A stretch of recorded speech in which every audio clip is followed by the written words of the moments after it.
চতুর্থ শ্রেণীর ছেলেমেয়েরা তোমরা দেখো wings support material for class 4 part 1 এরকম একটি বই প্রাইমারি স্কুল থেকে পেয়েছো। এই বইটির মধ্যে খুব সুন্দর সুন্দর বেশ কিছু ইংরেজি জিনিস করানো আছে, প্র্যাকটিস করো তাহলে দেখবে ভালো লাগবে। আমরা এর আগে 12 পৃষ্ঠা পর্যন্ত করেছিলাম।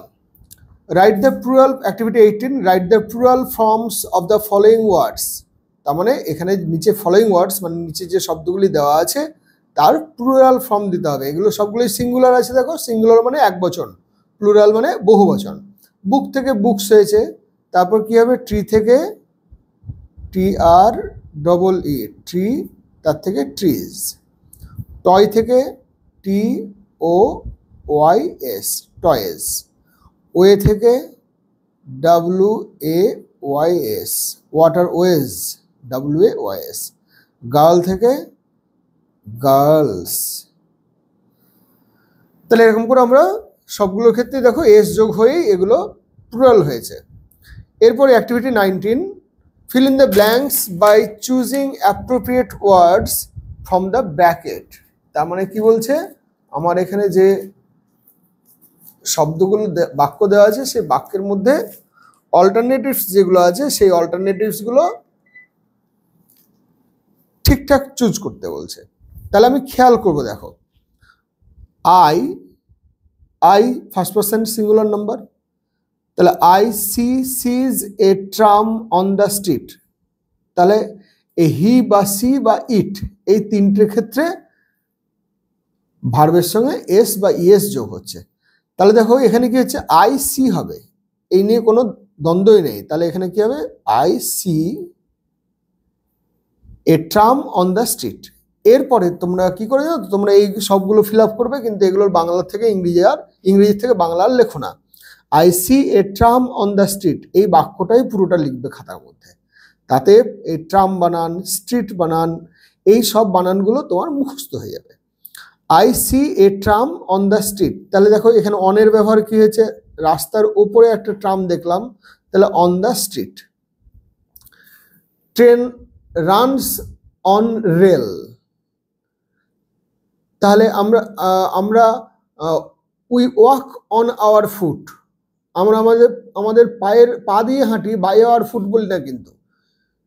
তাহলে we play with our foot বা we play with our foot, কিন্তু যখনই আমরা বলবো যে উই ওয়াক তখন কিন্তু হচ্ছে we walk on our foot.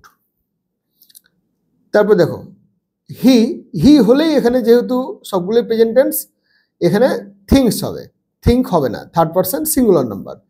He thinks I am clever। তাহলে he thinks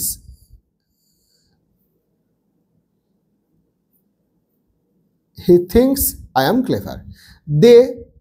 দেটা কি হচ্ছে, থার্ড পারসন কিন্তু প্লুরাল, তার জন্য এখানে এস বা ইএস এর ব্যবহার যেখানে ভার্বের সঙ্গে থাকবে সেটা হবে না, এটা কিন্তু হবে না, রিডস হবে না।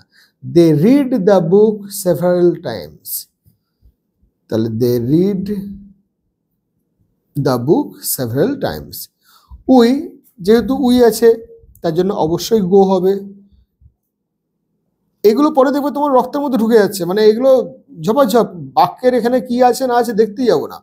We go to school everyday. My brother যেহেতু একজন ভাই তাহলে এখানে কামস হবে, my brother comes home from market. The cow এইখানে একটু ঝামেলা আছে, দা কাউ এটা জাতি বোঝায় তো, তা সেই জন্য the cow moos to tell that she is hungry. এই দেখো এই জন্য বলছিলাম একটু পড়বো, কিন্তু এই শি ইজ বলেছে যেহেতু একজন বোঝাচ্ছে এখানে, তাই জন্য এখানে দা কাউ এখানে কিন্তু মুজ হবে। The cow moos to tell that she is hungry. Cow ভ্যাবাচ্ছে, একটা গরুটি ভ্যাবাচ্ছে বা ডাক ছাড়ছে বা হাম্বা করছে, এটা বোঝানোর জন্য যে তার খিদে পেয়েছে বা সে ক্ষুধার্ত। বাটারফ্লাইজ প্লুরাল হলেই এখানে এটা তখন কিন্তু ফ্লাই হয়ে যাবে, ফ্লাইজ হবে না, FLY fly over the flower. Mosquito একটা মস্কুইটো, তাহলে মস্কুইটো সাকস আওয়ার ব্লাড। মশা আমাদের রক্ত খায়, তাহলে এখানে মস্কুইটো সাকস করো। কিন্তু অনেকে এরকম বলবে স্যার মস্কুইটো মশারা বোঝায় না, মশারা আমাদের রক্ত খায়, হয় কিন্তু তাও বলছি এটা সাকসই করো। মেন প্লুরাল, ম্যান থেকে মেন হয়েছে, মেন কজ, কজেস হবে না, CAUSE, men cause pollution of water resources, আমরাই মানুষরাই জল দূষণ করে থাকি। সি সেজ হবে, she says good morning, she says good morning. এবার activity 20, add D or ED at the end of the words. এই ধরনের ভার্বের ক্ষেত্রে যদি ইডি বা ডি যোগ হয় তাদের দিকে আমরা কি বলি, রেগুলার ভার্ব। আর যদি ইডি বা ডি যোগ না হয় তাহলে তখন তাকে ইররেগুলার ভার্ব বলি। তাহলে কিল থেকে কিল্ড, প্লে থেকে প্লেড, পিক থেকে পিকড, ডাই থেকে ডায়েড, সলভ থেকে সলভড, ডিসাইড মানে স্থির করা, সলভ মানে হচ্ছে সমস্যার সমাধান করা বা সমাধান করা, ডিসাইড মানে মনস্থির করা, তার থেকে ডিসাইডেড, DECIDED, ডিসাইডেড। এরপরের পৃষ্ঠা দেখো, টক, talked, start, started, help, helped, ruled,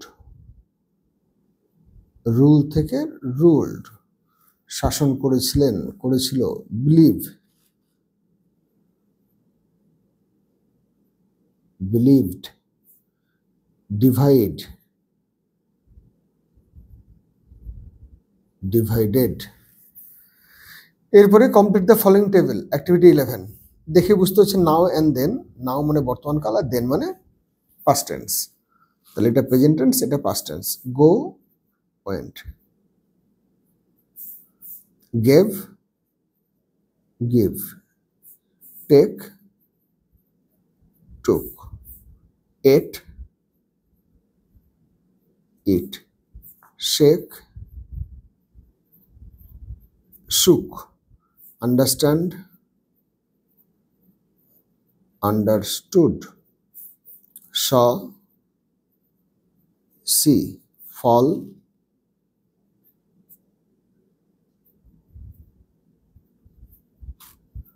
fell, loss, lost, fell, feel, felt। তাহলে এইভাবে আমরা পাস্ট টেন্স, প্রেজেন্ট টেন্স থেকে পাস্ট টেন্সগুলো করব। এরপরে দেখো activity 22, fill in the blanks with choosing appropriate doing ওয়ার্ডস, মানে অ্যাকশন ওয়ার্ডস বা ভার্বস ফ্রম দ্য ব্র্যাকেটস। ব্র্যাকেটের মধ্যে কোথায় আছে, ব্র্যাকেট কোথায় আছে, এখানেই আছে, প্রত্যেকটারই ব্র্যাকেট আছে। তাহলে টুডে, আই হলে কি হয়, টুডে বলেছে, তাহলে টুডে হলে তো ওয়েন্ট হবে না, টুডে হলে আই গো হবে না, যেহেতু আমি গিয়েছিলাম তাও হতে পারে। থামো, ঠিক আছে, তাহলে আগে বাক্যটা পড়ো না। Today I dash two school with my father. Today I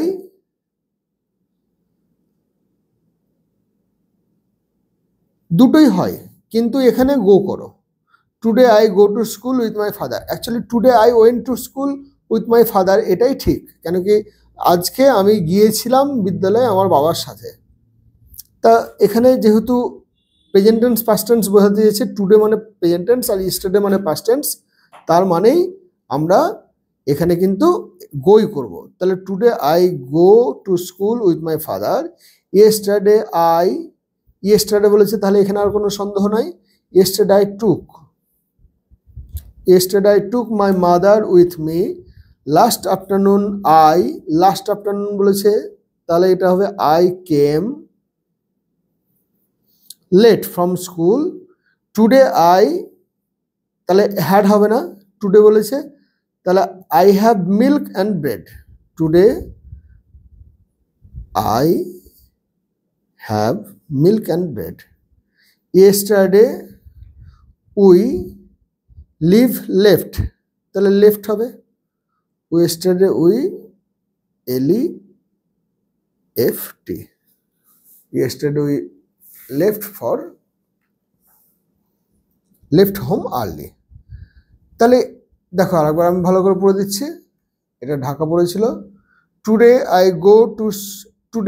go to school with my father, yesterday I took my mother with me, last afternoon I came late from school, today I have milk and bread, yesterday we left home early. তাহলে এরকম করে আমরা অ্যাক্টিভিটিগুলো করব। এরপরে 13 নম্বর 15 নম্বর পৃষ্ঠায় কিছু নেই, 16 নম্বর পৃষ্ঠায় দেখো এরকম করে তোমাদের একটা প্যাসেজ দেওয়া আছে, read the passage and answer the following questions. এটা তোমরা নিজেরা একবার পড়বার চেষ্টা করো, তারপর আমি তোমাদের থেকে গল্পগুলো বলে দেবো, প্রত্যেকটা মানে বলে দেবো, প্রত্যেকটা শব্দ বলে দেবো, বাক্যের গঠন কীভাবে হচ্ছে বলে দেবো, এবং তারপরে এই প্যাসেজের উপর থেকে বিভিন্ন যে প্রশ্নগুলো দিয়েছে অ্যাক্টিভিটি, সেই অ্যাক্টিভিটিগুলো করে দেবো। আজকে এই পর্যন্তই, পরের দিন তাহলে 16 নম্বর পৃষ্ঠা থেকে শুরু করবো।